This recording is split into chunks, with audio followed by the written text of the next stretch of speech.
So this doesn't necessarily mean that we don't get an Olympics, right? What are the implications? That's right. So no Olympics is very unlikely. We do think that they will go ahead mostly as planned. We have just over 2 weeks to go now, and this state of emergency will run through to August the 22nd, so it will cover the whole period of the Olympics.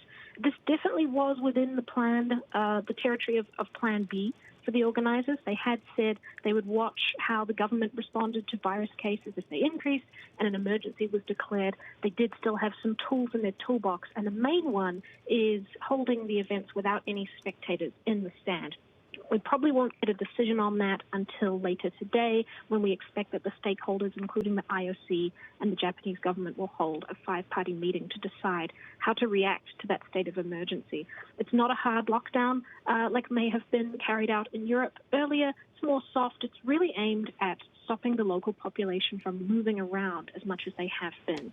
And it doesn't change all the existing virus measures in place for the athletes, like regular testing and keeping them as separated from the local population as possible. And organisers have said, even under a state of emergency, they are confident that will be enough to keep the Olympics safe.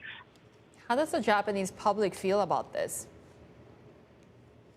They have been feeling fairly lukewarm about the Olympics as a whole during the pandemic, although sentiment has been improving in recent weeks as the athletes start to come in.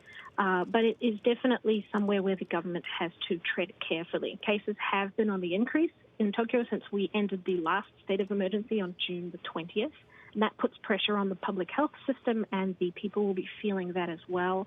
There is going to be a general election just a couple of months after the Olympics end. And so the government is aware it really cannot afford to mess up on this and has to take public opinion into account. And so it's looking to find that balance of keeping everybody satisfied and pulling off the Olympics at the same time.